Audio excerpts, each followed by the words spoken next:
Olá, povo querido, graça e paz a todos, queridos. Que Deus abençoe de maneira rica, abundante e gloriosa, no nome do Senhor e Salvador Jesus.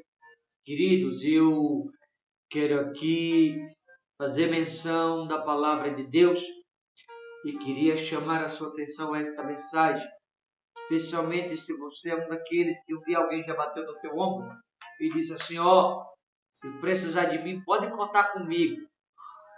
Conta comigo porque der e vier. Provavelmente, você que está me ouvindo, com certeza alguns que me ouvem agora já passou por isso. Pessoas já bateram no teu ombro e já devem ter dito: pode contar comigo porque precisar. E quando você precisou, essas próprias pessoas não te ajudou e se tivesse oportunidade ainda teria arrancado o que você tinha. Você vai perceber aqui que entre irmãos, você vai perceber aqui na palavra, que entre irmãos, aqueles que tinham uma condição financeira melhor, arrancou dos outros irmãos, dos próprios irmãos, até o que eles não tinham. E você vai perceber do que o ser humano é capaz.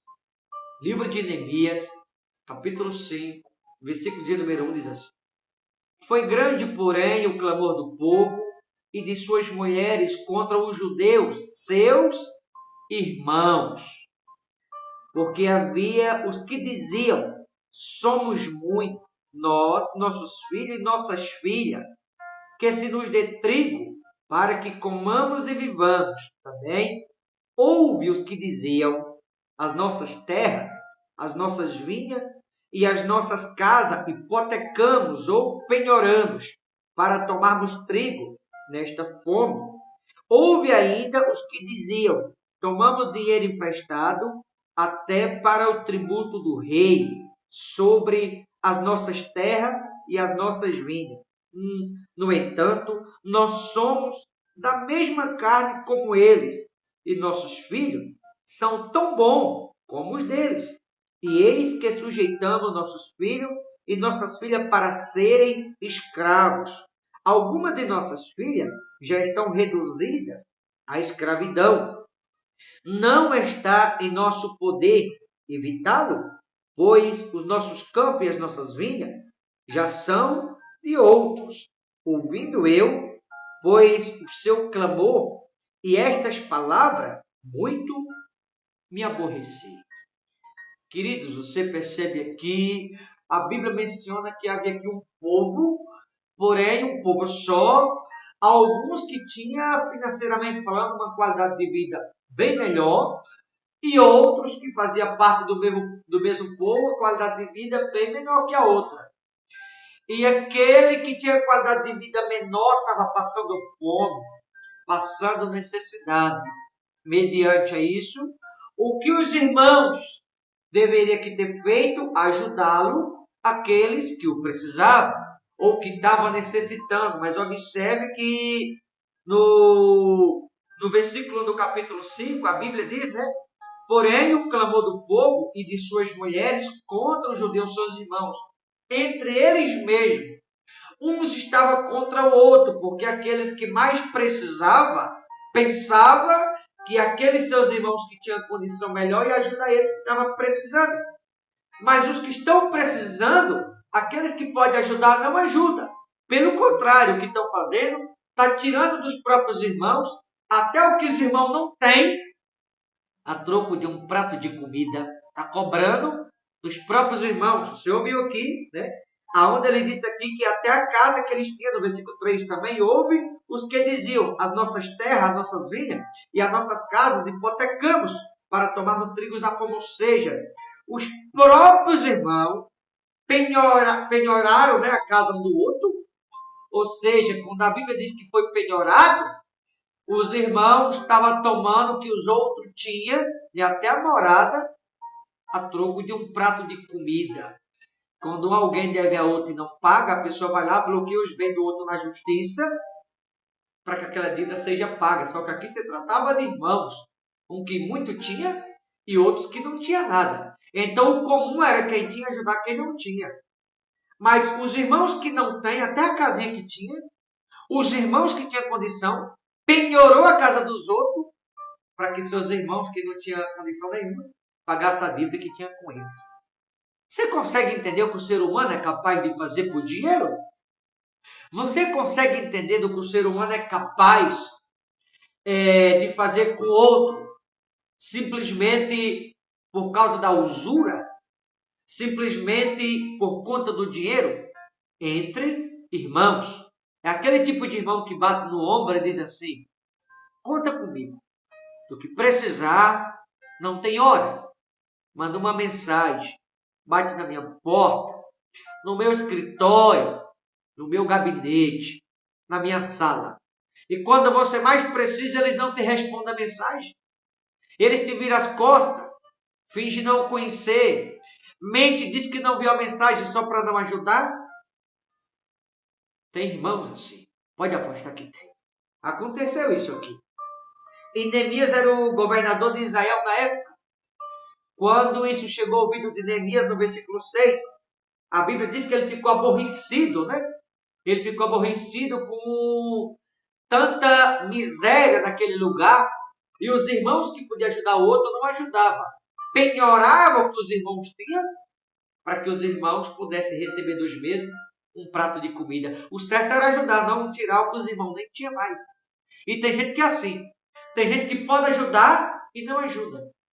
Tem gente que pode ajudar, porém com essa condição. Alguns pensam assim: não, até vou ajudar, mas você tem que pagar por isso. Eu vou até ajudar, mas você vai trabalhar para mim tanto tempo para pagar o prato de comida. Eu vou te ajudar, mas você vai ter que me dar sua casa em troco de um prato de comida. Foi mais ou menos o que aconteceu aqui. Você consegue entender o que o ser humano é capaz por dinheiro? O quanto o ser humano é miserável? Óbvio, eu não vou aqui generalizar. Mas até parece os tempos de hoje. Porque muitos, infelizmente, só se repito, não são todos. Mas, infelizmente, há muitos hoje que são assim. Tem pessoas que são miseráveis, são usuráveis. Tem pessoas que, se pudesse tirar tudo que os outros tinham, tiraria. Tem pessoas que, se puder deixar na miséria, deixa. Não tem dó, não tem pena, não tem compaixão, não tem misericórdia. Tem pessoas que até o que os outros não têm, eles tiram. Entre irmãos. Foi o que aqui aconteceu. Olha o versículo 7. Depois de ter considerado comigo mesmo, repreendi os nobres e magistrados e lhes disse: sois usurários, cada um para com o seu irmão? Neemias, governador, repreendendo os magistrados, né? Que eram as autoridades, os irmãos financeiramente falando, teoricamente, bem de vida, que estavam escravizando os próprios irmãos, que financeiramente falando a qualidade de vida era menor. Quando isso chegou aos ouvidos de Neemias sendo governador, Neemias repreendeu as autoridades para que eles não usassem de tanta miséria com seus próprios irmãos, que têm uma qualidade de vida menor, né? Só usurário contra, para com seu irmão, e convoquei contra eles um grande ajuntamento. Disse-lhe nós: resgatamos os judeus, nossos irmãos, que foram vendidos a gente, segundo nossas posses, e vós outro, e vós outra vez negociareis vossos irmãos para que sejam vendidos a nós. Esses irmãos aqui, da qualidade de vida menor, tinham sido vendidos pelos próprios irmãos para ser escravo. Não foi só José que foi vendido pelos irmãos. Esses judeus aqui também foram. E aí, Neemias disse que uma vez eles já tinham resgatado esses judeus de qualidade de vida menor, que tinham sido vendidos já pelos irmãos para ser escravo. E agora, os judeus que têm uma qualidade de vida melhor, está escravizando os irmãos, negociando, vendendo os irmãos de novo, para eventualmente aqueles que já tinham uma vez resgatado, resgatassem novamente. Ou seja, entre irmãos, um vendendo o outro a troco do prato de comida. Você entende do que o ser humano é capaz de fazer? Até onde o ser humano vai por dinheiro? O que o ser humano tem coragem de fazer pela maldição do dinheiro? Você vai dizer: pastor, por que você está pregando sobre isso? Simples. Porque isso aqui se tratava de irmãos próximos do outro. Pessoas, teoricamente falando, farinha do mesmo saco. Aquela pessoa que você acha que pode contar com elas. E na primeira oportunidade que elas têm, tenta acabar com a sua vida. Elas até podem lhe ajudar, mas não ajudam. Elas até podem fazer algo por você, mas não faz. Elas até poderiam te estender as mãos, mas se puder puxar seu tapete, em vez de estender as mãos, puxa o tapete para te ver cair. Foi o que estava acontecendo aqui. Aí quando ele me repreendeu, né? No versículo de número 7, né? Disse assim, a partir do 9. Então se calaram e não acharam o que responder. Disse mais, não é bom que fazeis o que fazeis. Porventura, não deveis andar no temor do nosso Deus, por causa do opróbrio dos gentios, os nossos inimigos? Ou seja, aqueles que tiram tudo que os irmãos têm, é como se fosse gentil como eles. As pessoas que tiram tudo que outros têm, em vez de ajudar a ter o que as pessoas têm, está agindo exatamente como os gentios agem. Nem parece que conhece a Deus. Foi exatamente como eles estavam agindo aqui. Também eu, meus irmãos, e meus moços, lhe demos dinheiro emprestado e trigo. Demos de mão a esse presta. Restituí-lhe hoje, vos peço, as suas terras e as suas vinhas, os seus olivais e as suas casas, como também o centésimo do dinheiro do trigo, do vinho, do azeite que exigiste deles. Então responderam, restituí-lhe-emos e nada lhe pediremos. Faremos assim como dizes. Então chamei o sacerdote e o fiz jurar que fariam segundo prometera. Quando isso chegou ao ouvido de Neemias, Neemias pegou, foi adiante das autoridades, repreendeu, sendo o governador, que Neemias era o governador, e obrigou que esses irmãos, na qualidade de magistrado, devolvessem as vinhas, os olivais, as casas, os filhos dos próprios irmãos que estavam sendo escravos, que devolvessem tudo para os irmãos. Obrigou.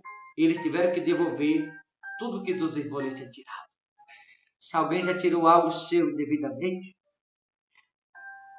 presta bem atenção no que eu vou falar aqui. Se alguém já te tirou algo seu indevidamente, o que um dia te tiraram, Deus vai fazer te devolver em nome de Jesus.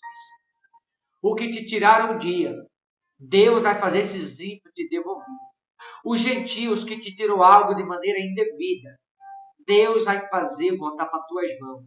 Deus vai fazer te devolver. Seja ele quem for. Aqueles que um dia te tirou indevidamente, Deus fará te devolver novamente em nome de Jesus Cristo. Deus vai incomodar, Deus vai agir a prol da tua vida, Deus vai agir a teu favor. E aquilo que um dia te tiraram, Deus vai fazer novamente voltar para tuas mãos no nome do Senhor Jesus. Foi exatamente o que Neemias fez aqui. Eu não sei o que te tiraram, mas se te tiraram casa, se foi tua casa que tiraram, Deus vai fazer te devolver. Se te tiraram um veículo, Deus vai fazer te devolver o veículo. Eu não sei o que tiraram de você, mas o que quer que um dia tiraram das tuas mãos, vai voltar para tuas mãos novamente, no nome do Senhor Jesus. Porque Deus vai fazer isso. Neemias, aqui usado por Deus, era o governador. Obrigou que eles devolvessem para os irmãos tudo que tinham tirado. Você vai dizer assim, pastor, como vai acontecer? Não sei. Só espere e você verá. Deus vai fazer te devolver novamente. O que quer que um dia alguém te tirou, vai voltar para tuas mãos novamente. Espere e os seus olhos verão isso. Tu vai ver. Vai voltar para tuas mãos em nome de Jesus. Quem quer que tenha tirado? Não sei quem é você. Eu não sei quem foram as pessoas que te tiraram um dia indevidamente. Eu não sei quem são as pessoas que tirou de você indevidamente, ou que um dia tentou te escravizar, mas quem quer que seja, Deus vai fazer voltar para tuas mãos. No nome do Senhor Jesus. Te prepara. Aquilo que um dia foi teu e alguém tirou das tuas mãos de escravização, Deus vai fazer te devolver, te restituir tudo novamente. No nome do Senhor Jesus Cristo. Tá certo? Eu vou ficando por aqui, mas que você possa entender o que o ser humano é capaz de fazer por dia. Até onde o ser humano vai. E o cuidado que você tem que ter com pessoas que muitas vezes batem no seu ombro e dizem, conta comigo. São essas pessoas que na primeira oportunidade que tem, tenta tirar tudo o que você tem. Que você possa vigiar e esperar. porque aquilo que um dia tiraram das suas mãos indevidamente vai voltar para você de novo, no nome do Senhor Jesus. Tá bom? Deus te abençoe. Forte abraço. Até a próxima, em nome de Jesus.